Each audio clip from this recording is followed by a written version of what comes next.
साधु साधु साधु। नमो तस् भगवतो अरहतो सम्मा सम्बुद्धस्स। नमो तस् भगवतो अरहतो सम्मा सम्बुद्धस्स। नमो तस् भगवतो अरहतो सम्मा सम्बुद्धस्स। साधु साधु साधु।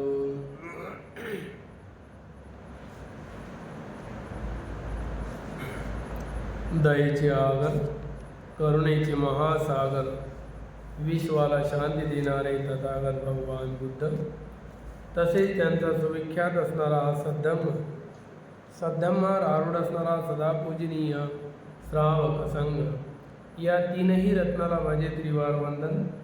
तसेच माझे गुरुवर या आचार्य उपाध्याय यांना सुद्धा माझे त्रिवार वंदन। भारतीय घटनेचे शिल्पकार बोधिसत्व डॉ. आंबेडकर यांच्या उपकाराचे दान ठेवून सर्वांच्या प्रती मंगल मैत्री।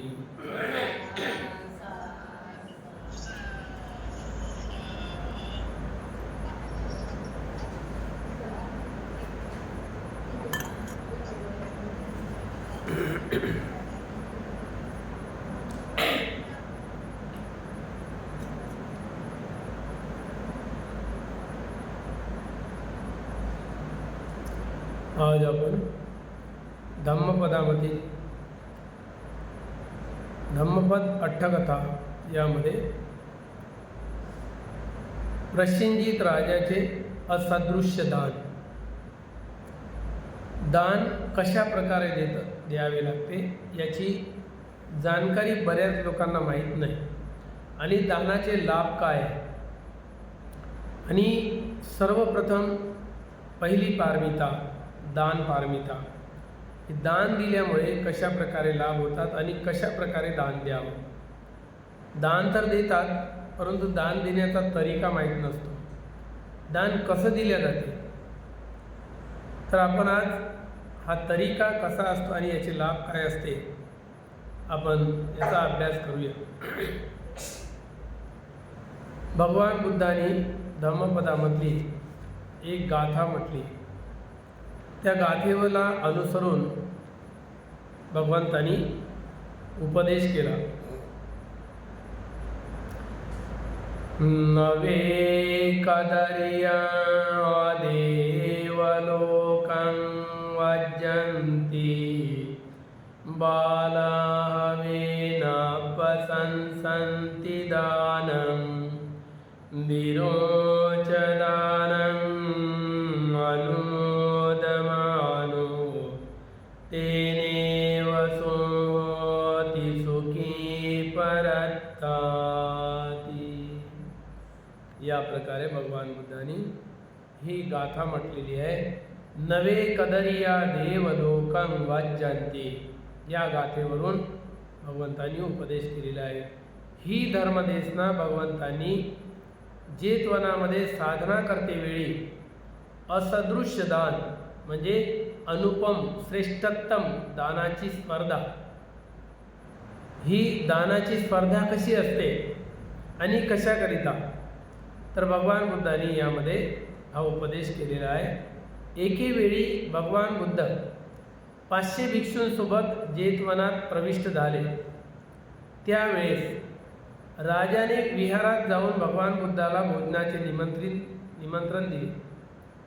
दुसऱ्या दिवशी वेळेवर आगंतुक अचानक दानाची व्यवस्था करून गावातील सर्व लोकांना सुद्धा दान पाहण्याकरिता बोलवून घेतले।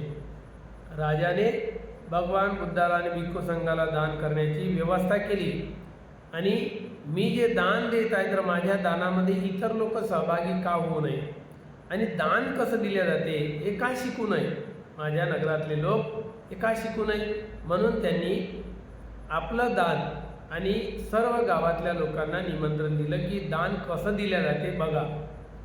म्हणून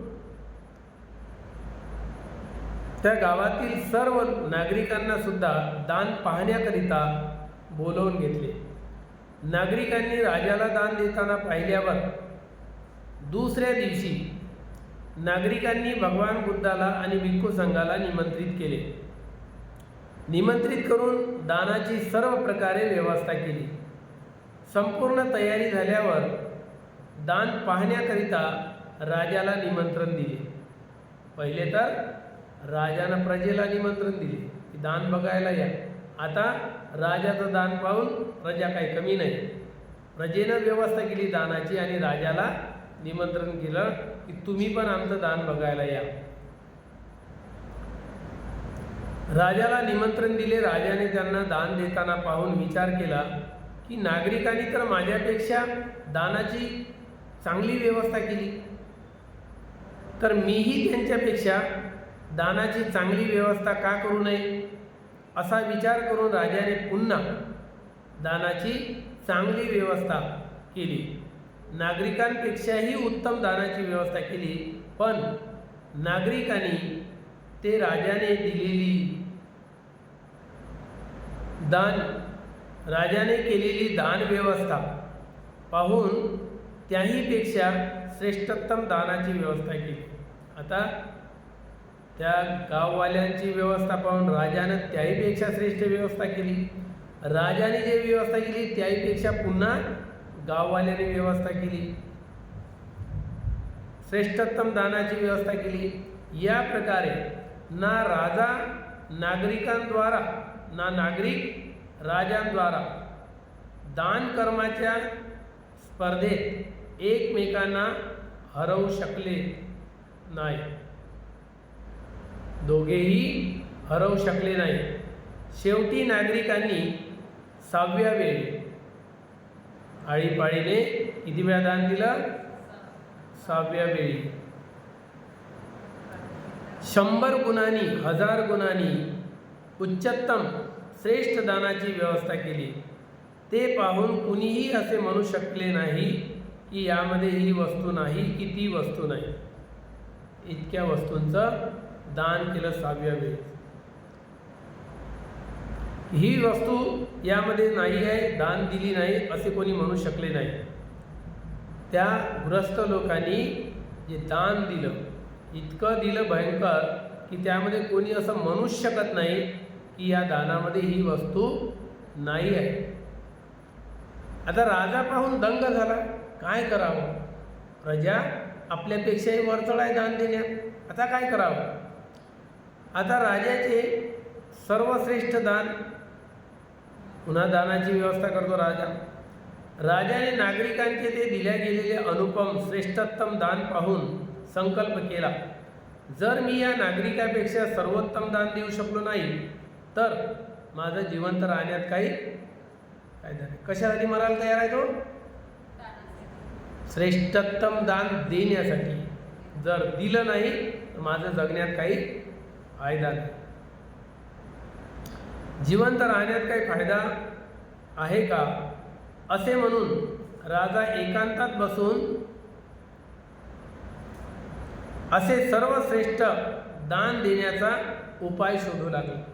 एकांतात बसला, शांत विचार करू लागले, काय दान दे, कसं दान दे. या गावातल्या नगरातल्या लोकांनी तर सर्वच दान दिलं.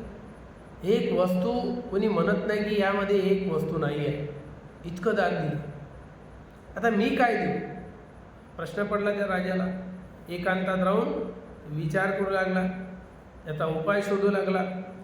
त्यावेळी मल्लिका राणी तिथे आली.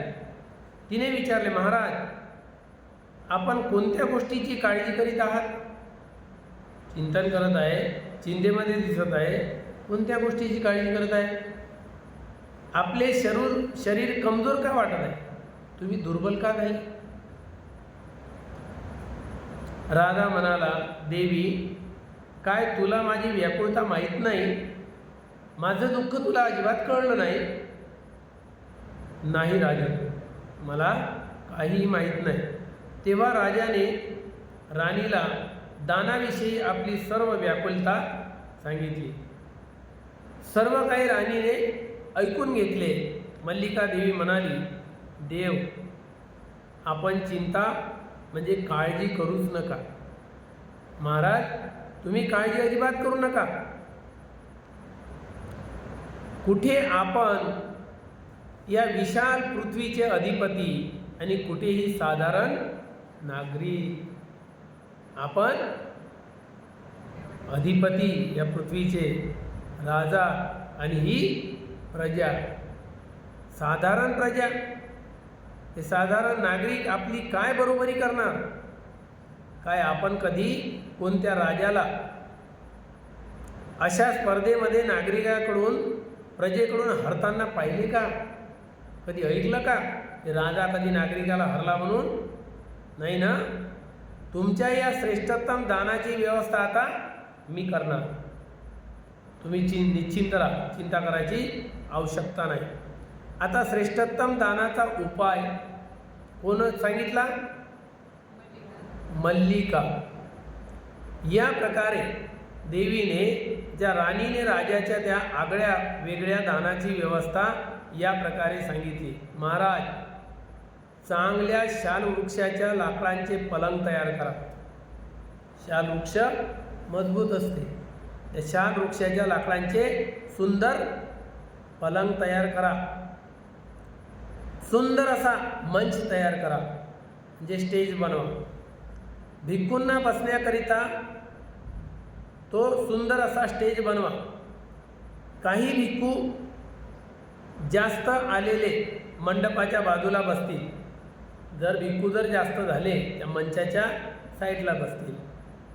500 शुभ्र छत्र्या बनवा. 500 छत्र्या व 500 हत्ती घेऊन या. ते 500 हत्ती त्या 500 भिक्षूंवर 500 शुभ्र श्वेत छत्र्या घेऊन उभे राहतील. 500 छत्र्या पांढऱ्या शुभ्र कोणाच्या जवळ द्यायच्या? हत्यांच्या जवळ द्यायच्या. आणि हत्ती 500 छत्र्या घेऊन प्रत्येक भिक्खूच्या बाजूला उभा राहील आणि भिक्षूवर छत्री धरून उभा राहील. एक एक हत्ती, 500 हत्ती.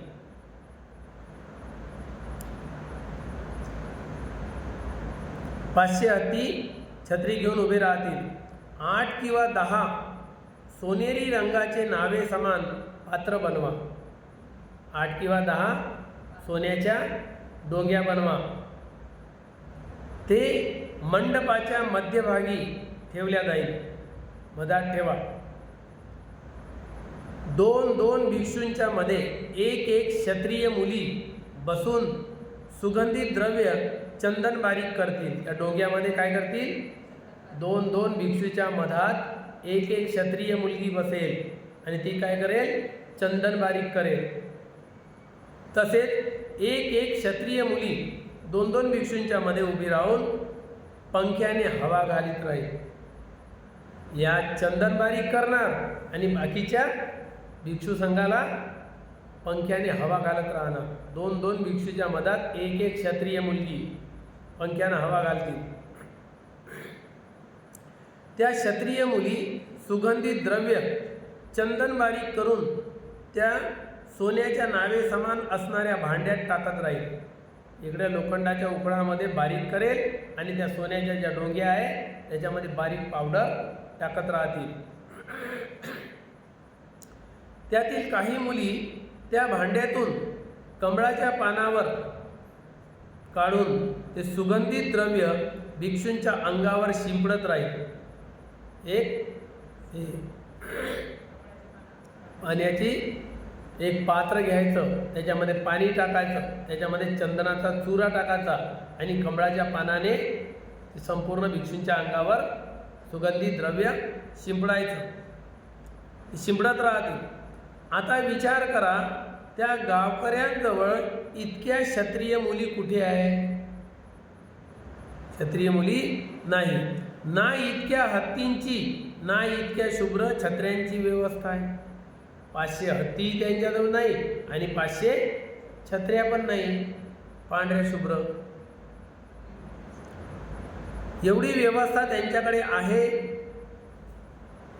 आहे का? कुठे आहे? अशामुळे आता त्यांची हार निश्चित आहे.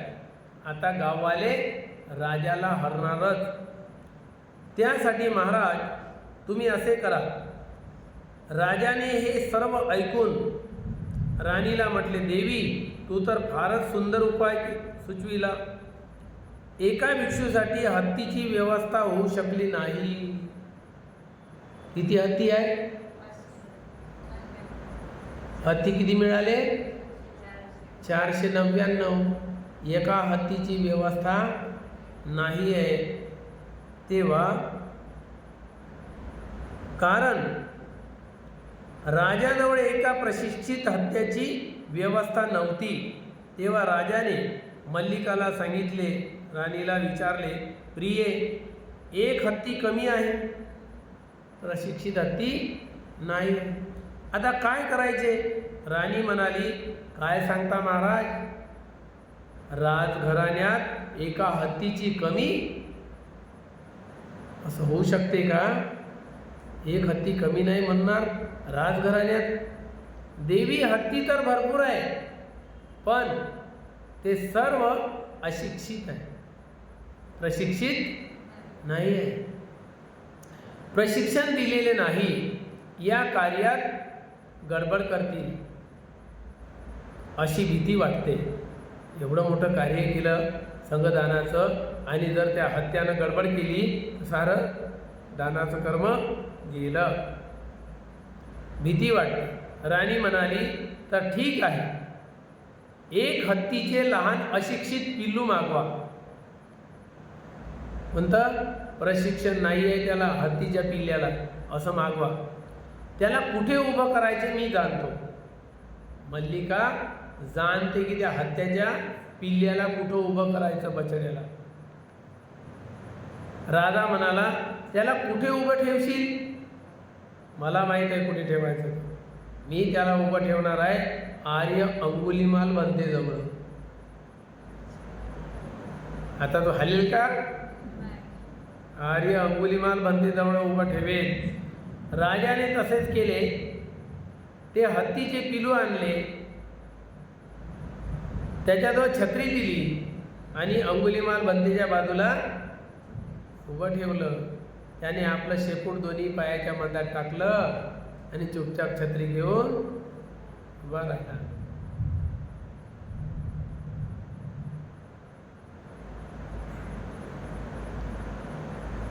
शेपूट दोन्ही पायामध्ये दाबून, कान खाली करून, डोळे झुकवून त्या योग्य वेळेवर संपूर्ण वेळ उभे राहिले.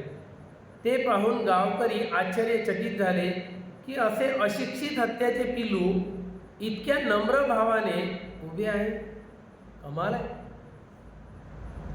राजाने बुद्ध प्रमुख भिक्खू संघाला भोजन वाढून दिले. भोजनदान झाल्यावर शेवटी भिक्खू संघाला वंदन केले व याचना केली की बनते, या दान कर्मात ज्या काही वस्तू आणल्या आहेत त्या सर्व आपणाला समर्पित केल्या जात आहे. भिक्खू संघाने हे सर्व दान स्वीकारावं. एकही वस्तू अशी ठेवण्यालायक नाही आहे.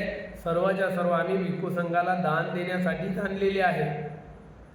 त्या दान कार्यात एका दिवसात 14 करोड रुपये खर्च झाले. एका दिवसाचा खर्च किती आहे दानाचा? आणि आम्ही तर 1400 रुपये नाही खर्च. समाजामधली अवस्था कंजूसपणाची, लोभाची अशी आहे की त्याला चिपकून राहतो. 14 करोड रुपये खर्च झाले. त्या व्यतिरिक्त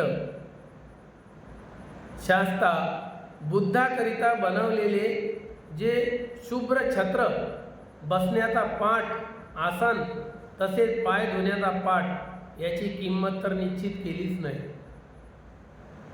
विचार करा. भगवान बुद्धासाठी बसण्याचा पाट, पाय धुण्याचा पाट या शुभ्र वस्त्र याचा तर टोटलच नाही लावला, अजून किंमतच नाही. आतापर्यंत बुद्धाकरिता भिक्खू संघाकरिता दुसऱ्यांदा पुन्हा असे आतापर्यंत अनुपम सर्वश्रेष्ठ दान कुणीच दिले नाही. असे दान आतापर्यंत कुणीच दिले नाही, धरतीवर पहिलं दान. म्हणून याला असदृश्य दान असे म्हटले गेलेले आहे. असे दान सर्व बुद्धांना जीवनात एकदाच मिळत असते. हे दान जेवढे बुद्ध झाले त्या बुद्धाला जीवनामध्ये या प्रकारचं अनुपम श्रेष्ठोत्तम दान फक्त एकदाच मिळत असते. म्हणून हे पहिल्यांदा बुद्धाला ते दान असदृश्य दान मिळत आहे. तसेच अशा दानाची व्यवस्था कोण करत असते? हर बुद्धाला जीवनात एकदाच असे दान मिळत असते आणि त्या दानाची व्यवस्था कोण करत असते? एक स्त्री करत असते, पुरुष नाही करत. एवढं डोकं चालवणे दानामध्ये पुरुषाचं नाही चालत, हे स्त्रीचंच चालतं. कारण दानामध्ये अग्रभावनेत कोण असते? स्त्री असते.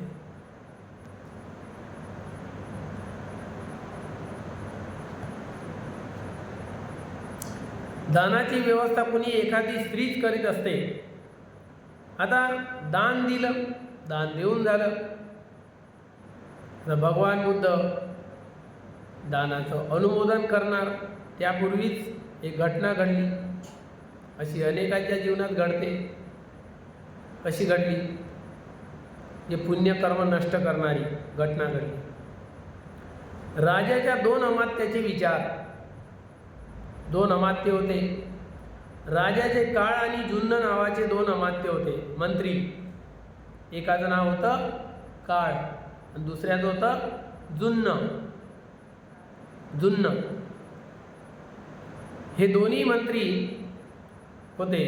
त्यामधील काळ नावाच्या अमात्याने हे अनुपम दान पाहून विचार केला, अरे यामुळे तर राजकुळाचा पुष्कळ तोटा झाला. एवढं दान दिलं बुद्धाला आणि भिक्खू संघाला, किती राजाचं नुकसान झालं, किती तोटा झाला असेल या राजाला. पण म्हणतो काळ, राजाला खूप तोटा झाला, खूप नुकसान झालं असेल एवढं मोठं दान दिलं तर. एका दिवसात 14 करोड रुपये खर्च झाले. हे भिक्खू या दानाचा उपयोग करून विहारात जाऊन झोपा काढतील. काय म्हणाला तो? हे दान घेऊन जातील आणि या दानाचा उपयोग काही होणार नाही आणि झोपा काढतील. अरे अशा कृत्याने तर राजकुळाचा नाशच होणार. राजकुळ तर सारं नष्ट होऊन जाईल,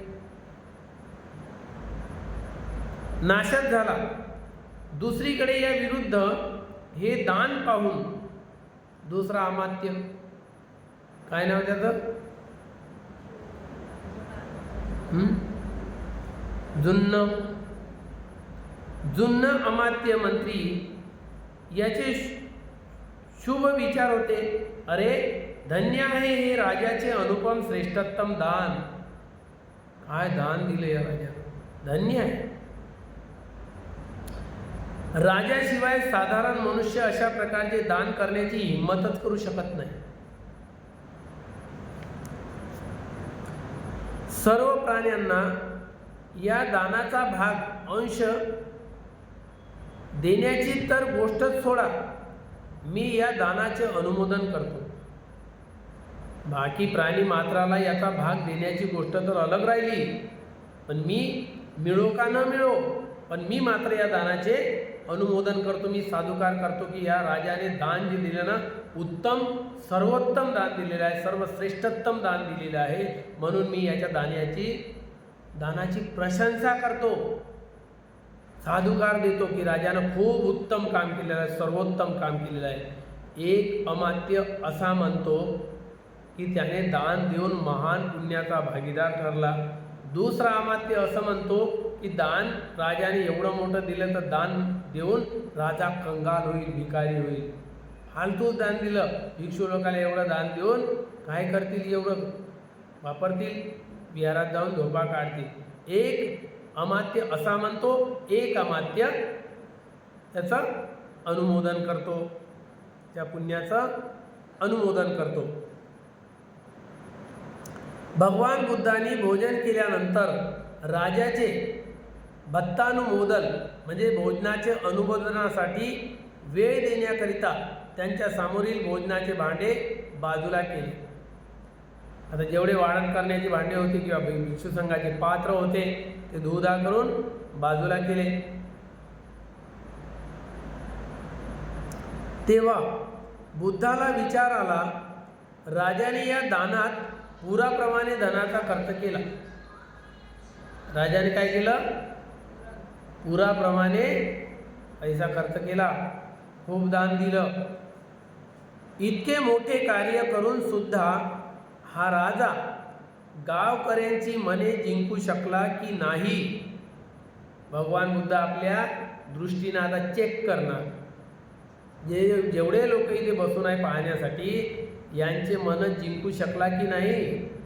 की राजानं खूप छान काम केलं, चांगलं काम केलं, उत्तम काम केलं असं लोक म्हणत आहे की काही वेगळंच बोलत आहे? तर भगवान बुद्धांनी पूर्ण प्रजेवर आवर्जन घातलं आणि आपल्या मनाद्वारे त्यांचे मन जाणण्याचे कोशिश केली, प्रयत्न केले. तेव्हा भगवंतांनी त्या दोन अमात्याच्या विचारांना आवर्जनाने ज्ञानाने जाणून घेऊन विचार केला. भगवान बुद्धांनी सर्व प्रजेमध्ये दोन लोकांचे विचार, दोन मत आले, दोन प्रवाह निघाले दोन विचाराचे, आणि ते भगवान बुद्धांनी तुरंत जाणलं तेवढ्या प्रजेमधून की कोणाचं मन काय आहे. तर दोन लोक वेगळ्या विचाराचे आढळले आणि भगवान बुद्धांनी त्यांचे विचार जाणून घेऊन विचार केला, जर मी राजाद्वारा दिल्या गेलेल्या दानाचे योग्य बरोबर अनुमोदन करतो तर काळ नावाच्या अमात्याच्या डोक्याचे 7 तुकडे होतात. मी जर राजाच्या दानाचे जर पुरेपूर अनुमोदन करतो, त्याला तेवढं पुण्यकर्म मिळालं पाहिजे असं जर म्हणतो, तर काळ नावाच्या अमात्याच्या डोक्याचे 7 भागात तुकडे होणार.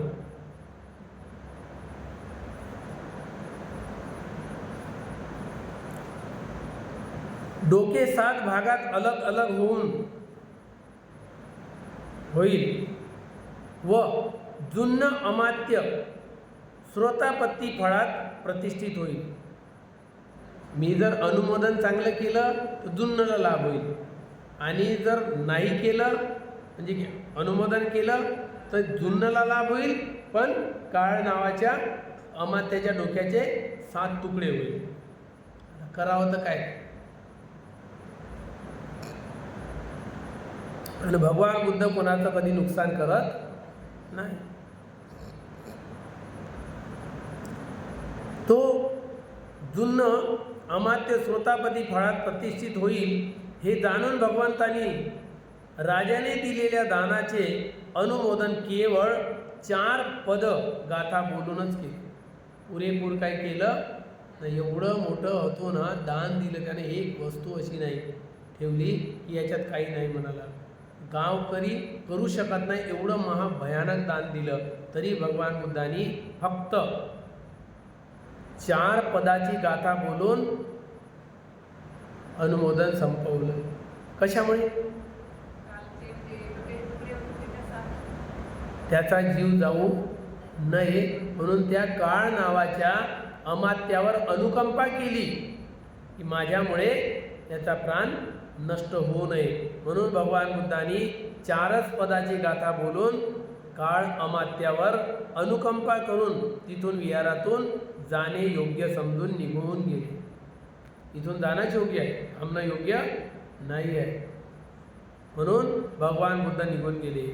आता राजाला ती गोष्ट माहीत होते नंतर. तर आता अमात्याला एकाला दंड आणि एकाला पुरस्कार जेव्हा भगवान बुद्धांनी दोन्ही राजमंत्र्याद्वारा चिंतित विचार सांगितले व म्हणाले की मी काल अमात्यावर अनुकंपा करून त्या वेळेला अनुमोदन केले नाही, राजा दुःखी झाला. एवढं मोठं दान दिलं, भगवान बुद्धांनी थोडक्यात अनुमोदन का केलं? मग काही कमी राहिलं होतं का? राजा परेशान झाला. राजाने काळ अमात्याला विचारले. जेव्हा भगवान बुद्धांनी त्याला सांगितलं की मी त्याच्यावर अनुकंपा केली, त्याचा जीव जाणार होता, त्याच्यामुळे योग्य नव्हतं, म्हणून मी तुझ्या दानाचं अनुमोदन 4 पदामध्ये 4 पदाची गाथा बोलून केलं, मला ते करावं लागलं. राजा खूप नाराज झाला. भगवान बुद्धाला विचारायला गेला होता की काही कमी राहिलं होतं का? भगवान एवढं मोठं दान दिल्यानंतरही माझ्या दानाचं अनुमोदन आपण पुरेपूर केलं नाही, काय कारण आहे?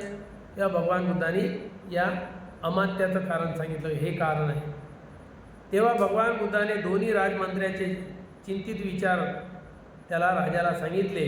असं असं झालं, तुझ्या एका अमात्याने असं म्हटलेलं आहे आणि दुसऱ्या अमात्याने असं म्हटलं आहे. काळ अमात्यावर अनुकंपा करून त्यावेळेला अनुमोदन केले नाही. तेव्हा राजाने काळ अमात्याला विचारले, काळ, काय तू खरोखर असे चिंतन केले होते? राजाने एवढं मोठं धन दिलं तर व्यर्थ चाललं असं म्हणलं होतं? काळ अमात्य म्हणाला, होय महाराज. अमात्याने स्वीकार केल्यावर राजा म्हणाला, अरे भल्या माणसा, हे दान देताना मी तुझ्याकडून तर काही मदत मागितली नाही. दान देताना तू दिलं का मला काही? तुझ्याकडून मदत घेतली का कोणती? काही नाही ना. मी तर हे सर्व माझ्या मुलाबाळासहित स्वतःचे जमा असलेले धन दिले. माझ्या मुलाबाळाच्या हिताकरिता, माझ्या परिवाराच्या सुखाकरिता मी हे माझ्या कमाईचं दान दिलेलं आहे. तुझ्या कमाईचं दिलं का? तुला मागितलं का? तुला मदत घेतली का तुझी? नाही. मग हे माझ्या परिवाराच्या हितासाठी मी जमा केलेले असलेले धन दान दिले. मग तुला यापासून काय दुःख झाले? तुला यापासून कोणतं दुःख झालं? धन तर माझं होतं, देणारा मी होतो. मग तुला काय विचारलं होतं? ठीक आहे, आम्ही दिले ते दान, आम्ही दिले ते दिले. आता तू माझ्या राज्यातून निघून जा. माझ्या राज्यामध्ये थांबू नको. कारण काय? कारण त्याने राजाचं पुरेपूर पुण्य होऊ दिलं नाही. एवढं मोठं दान दिल्यानंतर पुण्य कमी झालं ना. जेवढं पुण्य त्याला मिळणार होतं अतोनात, त्या पुण्यातला काहीच भाग मिळाला. भगवान बुद्धानं पुरेपूर अनुमोदन केलं असतं तर त्याला खूप लाभ झाला असता. पण या एका अमात्यामुळे त्याचं पुण्य खंडित झालं, थांबल्या गेलं, रुकलं. आता त्याला आपल्या राज्यातून बाहेर हाकलून देत आहे. बऱ्याच जागेवर असं होते की एखाद्याच्या घरी परित्राणाला गेलं की तिला माहीत नाही राहत, ते विचारते जिला माहीत आहे, भाई किती दान देऊ? त्यामध्ये देऊन टाक ना 500 रुपये. बऱ्याच जागेवर आहे ना. म्हणजे तिच्या मनात दान द्यायचं कदाचित त्यापेक्षा जास्त असेल आणि हिनं टोमणा मारून दिला, देऊन टाक नाही. एवढं होतेच, किती दान येण्याचे दानाचे देऊन टाक. म्हणजे त्या दानदात्याचं पुण्यकर्म या मधातल्या व्यक्तीनं नष्ट करून टाकलं, पापकर्म केलं, थांबवलं त्याला दान देताना. दानावर आरूढ नाही केलं, त्याला प्रेरणा नाही दिली. जेवढं तुझ्या मतान श्रद्धेनं दे, दान प्रसन्न मनाने दिलं पाहिजे आणि मनसोक्त दान दिलं पाहिजे की आपल्याला खुशी झाली पाहिजे, असं दान दिलं पाहिजे. प्रेरित नाही केलं, उलट ते थोडक्यामध्ये तिचा हात आखूड करते. तिच्या मनात राहते दान चांगलं द्यायचं. ती दानामध्ये व्यत्यय घालणारा व्यक्ती आहे, तो पाप करणारा व्यक्ती. म्हणून हा जुन्न हा काळ काय झाला? राजासाठी पाप कर्म करणारा, त्याच्या दानात व्यत्यय घालणारा झाला. म्हणून तो म्हणत आहे माझ्या राज्याच्या बाहेर आता तू निघून जा. अशा प्रकारे त्या अमात्याला, त्या मंत्र्याला राज्यातून बाहेर जाण्याचा आदेश देऊन जुन्न अमात्याला बोलवले. जुन्न इकडे तो याला बिन बिन ते काय महाराज. आणि त्याला विचारले, मी दान देत असताना काय तू असा विचार केला होता की राजानं जे दान दिलं खूप उत्तम दान आहे, श्रेष्ठोत्तम दान आहे, असं कोणी देऊ शकत नाही, महान दान आहे, असं म्हटलं होतं. अमात्यानं उत्तर दिले, होय महाराज, मी असं बोललो होतो, म्हटलं होतं. तेव्हा राजा म्हणाला, मामाजी, अमात्याला रिश्तेदार बनवून घेतला. काहून? त्याच्या दानाची प्रशंसा केली ना. मामाजी, तुम्ही योग्यच केले, मी तुमच्यावर खुश आहे. माझ्या दानाचा साधुकार दिला तुम्ही, अनुमोदन केले, म्हणून मी तुमच्यावर खुश आहे. तुम्ही पण माझ्यासोबत नातेवाईकाच्या मदतीने माझ्याकडून दिल्या जाणाऱ्या दानानुसार 7 दिवस आमच्यासोबत दान कार्यात सहभागी व्हा. पुन्हा राजानं काय केलं, भगवान बुद्धाला आणि भिक्खू संघाला बोलवून 7 दिवस निरंतर दान कर्म केलं. आणि म्हणून त्या अमात्याला म्हणते की तू माझ्या परिवारासोबत, आपल्या परिवाराला घेऊन 7 दिवस माझ्यासोबत दान कार्यामध्ये सहभागी हो, असे म्हणून 7 दिवसाकरिता मंत्र्याला राज्य सोपवून दिले. पूजा करताना काय केल्या जाते, इथून शिकणे आपल्याला की त्याने राजपाट सर्व मंत्र्यावर सोपवून दिलं. आणि आम्ही इकडं परित्राणात राहतो तर मोबाईल बार बार मोबाईल आला का उचलतो. आणि सर्व डोकं जर पाहुणे बोलवले असेल तर कुठं राहते सारा डोकं, याले पाय धुवायला पाणी द्यायचं आहे, त्याले पाय धुवायला पाणी द्यायचं आहे, तो आलेला आहे. परित्राणात डोकं नाही राहत. पुण्यकर्म करण्याची वेळ आहे ना, त्याले सारे रिश्तेदार प्रिय आहे. पुण्यकर्म प्रिय नाही. एवढा घांगावला नाही, एवढा गोंधळलेला व्यक्ती असतो परित्राणाच्या वेळेत की त्याचा चित्तच जागेवर नारा, तर त्यालाही लाभ होत नाही. या प्रकारे अदर लोक जे पूजा करतात तर ते सारे दुकानदारी बंद करतात, मोबाईल बंद करतात, तर सर्वाला सांगतात आता फोन नको करू, मी पूजेत आहो. आणि आपले लोक हॅलो हां हो, एवढे म्हणजे बेहोशीत जीवन जगतात की मी काय करत आहो आणि याचा मला भाग मिळणार की नाही पुरेपूर काहीच कळत नाही. इतके बेहोशीत राहतात. उठलं सुटलं फोन, उठलं सुटलं फोन, मोबाईल, याचा उचल त्याचा उचल, लपून बोल, प्रवचन चालू राहते, इकडं गाथा चालू राहते, त्याच्यावर लक्ष नाही राहत, सारं लक्ष त्या मोबाईलवर राहते. एवढे बेहोशीत जीवन जगणारा समाज आहे आपला. श्रद्धा कवडीची नाही. त्याच्यामुळे श्रद्धा जर असली तर तो काय करणार, हर एक शब्द बुद्ध वचन मन लावून ऐकेल, एक वचन मन लावून ऐकेल, तेव्हा त्याला लाभ होत असतो. बेहोशीत केलेलं काम लाभ देत नसते. म्हणून राजानं काय केलं, राजपाट सारा मंत्र्याच्या स्वाधीन केला. आणि राजाने भगवंताला याचना केली, पाहिलंच भक्ते मूर्ख माणसाचे दुष्कृत्य. भगवान बुद्धाला काय म्हणतो तो, भगवान पाहिलं आपण मूर्ख माणसाची दुष्कृत्य कसे असतात. मी दिलेल्या दानाचीच अवहेलना करीत होता. मी दिलं माझ्या पैशाचं दान, माझ्या खर्चाचं, आणि माझ्याच दानाची अवहेलना करून बसला, माझंच दान कमी करून टाकलं. असे मूर्ख लोक असतात. पण आलोचना करीत होता. भगवंत म्हणाले, होय महाराज, असे मूर्खच दुसऱ्याकडून दिल्या जाणाऱ्या दानाची सुद्धा ईर्ष्या करून स्वतः दुर्गतीला प्राप्त होतात. दुर्गतीला प्राप्त होतात. स्वतःचं दान देत नाही पण दुसऱ्यालाही देण्यासाठी प्रेरितही करत नाही, पण देऊही देत नाही. त्याच्या मनाला एक प्रसन्न चित्ताने जो दान करणार आहे तसं करूही देत नाही. दुर्गतीला प्राप्त होतात. पण बुद्धिमान लोक जे प्रशंसा करणारे, वा वा खूप छान दान केलं हो तुम्ही आज, मन प्रसन्न झालं माझं, साधू साधू साधू, अनुमोदन करतो, असे बुद्धिमान लोक दुसऱ्याच्या दानाची सुद्धा प्रसन्नतापूर्वक प्रशंसाच करीत असतात. हे म्हणत नाही इतकं कशाला देतं तितकं कशाला देतं. त्यामुळे त्यांना शेवटी सुगतीच प्राप्त होत असते. असे म्हणत सोबतच ही गाथा म्हटली. नवे कदरिया देवलोकं वज्जंती बाला हवे न पसंती दानं धीरोच दानं अनुमोदमानो तेने वसो होती सुखी परत्थाती. भगवान बुद्धांनी या गाथेचा अर्थ सांगितला की कंजूस लोक सुगती प्राप्त करूच शकत नाही. जे लोभी लोक आहे, दान करत नाही, जास्तीत जास्त 10 रुपये 20 रुपये 50 रुपये वास. लोभी तो त्या संपत्तीला सोडायला तयार नाही. की जे नाशिवंत आहे, जे विष आहे त्याच्यासाठी विषाला सोडायला तयार नाही, पुण्यकर्म करायला तयार नाही, 1 रुपया दान नाही करत. या प्रकारचे काही लोक कंजूस लोक सुगती प्राप्त करूच शकत नाही. आपण पाहिलं ना कोण होता कंजूस?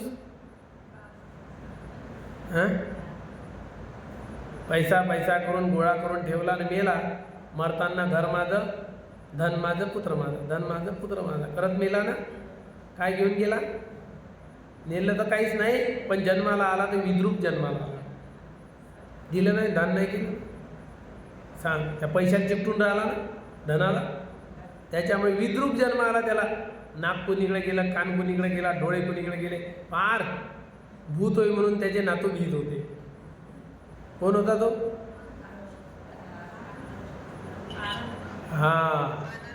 आता लक्षात आहे वाटते. आनंद श्रेष्ठी. काय म्हणत मेला? उत्तमत्ती धनंमत्ती इति बालो विहयती आत्ताही आत्तोनत्ती उतो भूता उतो धनं. भगवान बुद्धाने काय सांगितलं की कसा मेला तो? उत्तमत्ती धनंमत्ती, पुत्र माझा धन माझं. असं करत मूर्ख लोक मरतात म्हणते, जे धनाले चिकटलेले आहे. जे दान करत नाही ते लोक असेच मरतात म्हणते. इति बालो विहयती, बाल म्हणजे मूर्ख, मूर्ख लोक असेच मरतात. पण सत्य काय आहे? आत्ताही अत्तोनो नथी, आपणच आपले नाही. कुतो पुता कुतो धनं, कुठला पुत्र आणि कुठलं धन कोण कोणाचं आहे. तरी त्याला अक्कल येत नाही की मी एवढं मोठं वटवट करून धन कमवलं कशासाठी, आणि धन कमवून नेणार तरी कुठे. मग हे असंच पडून राहण्यापेक्षा किंवा असं वाया जाण्यापेक्षा मला पुण्यकर्म कमवू दे, पुण्यच माझ्यासोबत जाणार. म्हणून त्या धनामध्ये तो दान कर्म करून पुण्यकर्म कमवत असतो. आणि लोभी मनुष्य कमवतो का? कंजूस मनुष्य 1 रुपया त्याच्यातला दान देत नाही, पुण्यकर्मच कमवत नाही. आणि इथे तर शर्यत लागलेली आहे, स्पर्धा लागलेली आहे, चढाओढ चालू आहे. तू दान दिलं का 50 रुपये, मी देतो 100. तू 100 दिले का, मी देतो 200. चढाओढ लागलेली आहे. इथं दानाची स्पर्धा चालू झालेली आहे. कंजूस लोक सुगती प्राप्त करू शकत नाही, कारण ते मूर्ख दानासारख्या पुण्यकर्माच्या प्रशंसा करीतच नाही. दानासारखं जे पुण्य आहे त्याची प्रशंसा करू शकत नाही. त्या विरुद्ध प्रज्ञावान बुद्धिवान लोक दानाचे अनुमोदन करीत असतात. बुद्धिवान लोक, प्रज्ञावान लोकच दान करतात. जो कंजूस व्यक्ती, मूर्ख व्यक्ती दान करतच नाही. तो लोभी आपल्या लोभालाच महत्त्व देतो आणि संग्रह करून ठेवतो. अशा प्रकारे बुद्धिमान लोक दानाचे अनुमोदन करीत त्या पुण्याच्या प्रभावाने शेवटी परलोकीचे सुख अनुभव करीत असतात. इहलोक तर सुखात चालला त्याचा, पण परलोकही सुखात जाणार. कारण दान देता देता तो म्हातारा झाला. दान देता देता या हाताने कधी पुण्यकर्म झालंच नाही देण्याचं असं नाही, देतच आहे तो. खाली हाताने जात नाही. असा कोण होता जो खाली हाताने अजिबात विहारात जात नव्हता? खाली हाताने जात नव्हता. पुरच्या पुरं धन त्याने दानात लावलं. शेवटी पुरा कंगाल झाला. दान द्यायला आता काहीच नाही त्याच्याकडे. दानी व्यक्तीचा एक गुण असतो. कोणता गुण असतो? भलाही त्याच्याजवळ काही नसेल दान द्यायला, पण दान दिल्याशिवाय राहत नाही. त्याच्यात तो गुण होता. दान देण्यासाठी काहीच नव्हतं. त्यावेळेस समस्या आली की आता आर्थिक दान, वस्त्र घेण्यासाठी, काही परिष्कारात दान देण्यासाठी काहीच नाही आहे. तरी विहारात जायचा तर त्याला माहीत आहे सामनेर लोक माझ्या मुठी खोलून पाहत होते, काय आणलं बा दानात. तर त्याने दान देणारा व्यक्ती चूप बसतो का? पुण्यालाच महत्त्व देतो. घराच्या मागे गेला, काळी घोर जमीन होती, खोदला गड्डा, घेतली माती, दोनही खिसे भरले पोटाचे, गेला जेतवनामध्ये. आणि खाली हातानं नाही गेला, ते दोन्ही पोटातली माती काढली खिशातली आणि झाडालाच्या बुडात टाकली आणि संकल्प करतो, हे जे मी झाडालाच्या बुडात माती दान केलेली आहे, हे झाड चांगलं मस्त विशाल हो, आणि या झाडाखाली एका जरी भिक्षूला अरहत्वपद प्राप्त झालं तर ते पुण्यकर्म मला मिळो. कशी आहे दान देणाऱ्याची चेतना? माती दान करत आहे घरची, सुपीक जमिनीतली, खाली हाताने विहारात जात नाही. जे खाली हाताने येतात काहीच घेऊन जात नाही बाहेर. म्हणून विहाराचा नियम काय आहे? विहारात येणाऱ्याने खाली हाताने येऊ नाही. रोजचा नियम आहे तो. कारण तो धर्म घेऊन जातो, इथून कर्म घेऊन जातो, खाली जात नाही. म्हणून त्याने खाली हाताने येऊ नाही. मग काय असलं पाहिजे हातात? एक मोमबत्ती, एक अगरबत्ती, एक पुष्प, काहीतरी हातात घेऊन आलं पाहिजे. खाली हाताने येता येत नाही. खाली हात आया था खाली हात जाएगा. खाली हाताने आला तर पुण्य कुठं सोबत नेणार आहे? म्हणून खाली हाताने यायचंही नाही, खाली हाताने जायचंही नाही, पुण्य घेऊन जायचं. म्हणून देणाऱ्याला देवता म्हणतात. या धर्तीवरचा देवता कोण आहे? देणारा. कंजूस माणूस देवता बनू शकत नाही, लोभी मनुष्य बनू शकत नाही. कारण त्याच्या चित्तात त्या धनाप्रती लोभ आहे, भयंकर लोभ आहे, कंजूस पण आहे. त्याच्यामुळे तो त्या धनाला चिकटून आहे, सोडू शकत नाही. या प्रकारे परलोकीचे सुख अनुभव करीत असतात कोण? दान देणारा व्यक्ती. उपदेशाअंती त्या प्रभावाने जुन्न अमात्य श्रोतापती फळात प्रविष्ट झाला. जुन्न अमात्याला श्रोतापती फळ प्राप्त झालं आणि काळ नावाच्या अमात्याला गावाच्या आपल्या राज्याच्या बाहेर हाकलून दिलं. माझ्या राज्यात पुन्हा दिसला नाही पाहिजे म्हणून. कदरीय म्हणजे मतिमंद. कदरीय मतिमंद लोक, ज्याची मती चालत नाही, प्रज्ञा नाही आहे, ते बुद्धिवान नाही आहे, असेच लोक स्तब्ध राहतात, शांत राहतात, आपल्या धनाचं चिंतन करतात, धर्माचं नाही करत. त्याच्यामुळे धन त्याच्यासाठी मुख्य आहे. जो प्रवचन ऐकणार आणि प्रवचन ऐकल्यानंतर दान देणार नाही, असं कधी बुद्ध काळात झालं नाही. म्हणून या प्रकारे तो दानी बनतो. प्रतिष्ठित झाला त्या फळामध्ये, श्रोतापती फळात प्रतिष्ठित झाला. त्या ठिकाणी असणारा श्रोता वर्ग, जे बाकीचे लोक असतात, भगवान बुद्ध ज्या प्रवचन करतात, तर राजा, पूर्ण गाव, पुऱ्या नगरातले, पुऱ्या त्याच्या राज्यातले बरेच लोक येतात आणि प्रतिष्ठित साधनांकरिता तिथे जे असणारे उपस्थित असणारे जे साधक होते, त्या साधकांकरिता सुद्धा ही धर्मदेशना लाभकारक ठरली. जुन्न अमात्याने पण श्रोतापन्न झाल्यानंतर राजाच्या आदेशाने 7 दिवसापर्यंत राजाच्या सोबत विधीनुसार दान केले. राजासोबतच राजाच्या दानामध्ये सहभागी होऊन दान केले. तर या प्रकारे दानं ददंतु सद्धायं शीलं रक्षन्तु सर्वदा भावना वीरतावन्तु गच्छन्तु देवतागता. जो व्यक्ती श्रद्धेनं दान करतो, प्रसन्न मनाने दान करतो, त्या व्यक्तीचं शील रक्षण करतो. त्या शीलाचं चारही बाजूने येणाऱ्या आपत्तीपासून रक्षण होत असतो. शीलं रक्षन्तु सर्वदा. कंजूस माणसाच्या शीलाचं रक्षण होत नाही, कारण शील तिथे टिकतच नाही. त्यागी व्यक्ती असेल, दानी व्यक्ती असेल, तर त्याच्यातच शील टिकत असते. लोभी माणसात, कंजूस माणसात शील थांबत नाही, म्हणून त्याचं शीलाचं रक्षणही होत नाही. दानी व्यक्तीच्या शीलाचं रक्षण होत असते आणि म्हणून शीलं रक्षन्तु सर्वदा, सर्व प्रकारे रक्षण होत असते. असा व्यक्ती दिलेल्या दानाचं, केलेल्या पुण्याचं चिंतन मनन करतो. भावना करतो. म्हणून असा व्यक्ती भावना भीरता होंतु गच्छन्तु देवतागता. भावना, गंभीर भावना करतो. मी दान दिलेलं आहे, मी त्याग केलेला आहे, मी चित्ताला कुशल केलेला आहे, लोभाचा त्याग केलेला आहे, लोभाला हरवलेला आहे, मी युद्ध लढलेला, युद्ध जिंकलेला. चिंतन मनन करतो, भावना करतो रात्रंदिवस. या पुण्यकर्माने माझा परिवार सुखी हो, माझ्या परिवारात शांती नांदो, मला सुगती प्राप्त हो. या प्रकारे चिंतन करतो. त्या पुण्याचं भावना करणे म्हणतात त्याला. भीरता म्हणतो. कसा भावना करतो? गंभीरते, गंभीर होऊन भावना करतो, चिंतन करतो, भीरता म्हणतो.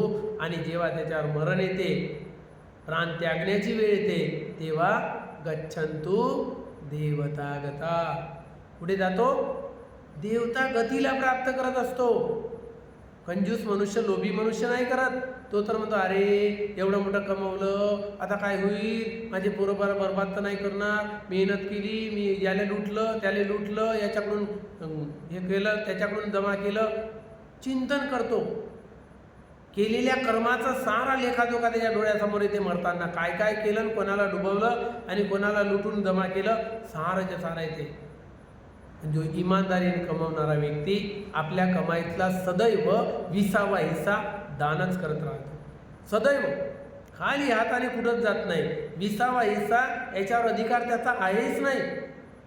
धम्माच्या प्रचाराचा आहे तो 20वा हिस्सा. म्हणून आपल्या 100रातले 5 रुपये एका डब्यात रोजचे टाकत राहतो. आणि महिना झाला की दान करत राहतो. हप्ता झाला, महिना झाला का दान करत राहतो. 20वा हिस्सा. तो व्यक्ती ऋणातून मुक्त होतो समाजाच्या आणि ज्यांनी उपकार केले त्याच्या. तो धम्म पुढे नेण्यासाठी मदतगार ठरतो. असा व्यक्ती देवता गतीला पोचतो. सुगती होते, त्याची दुर्गती कधी होत नाही. म्हणून बुद्ध म्हणतात, दान देणाऱ्याची कधी दुर्गती झाली असं मी जीवनात कधी पाहिलंच नाही, पाहिलंच नाही, होतच नाही. म्हणून त्याला देवता म्हणतात. दान देणारा, देणारी ती देवता, भीक मागणारी किंवा लोभी देवता होऊ शकत नाही. म्हणून गच्छन्तु देवतागता, देवतागतीला पोहोचत असतो.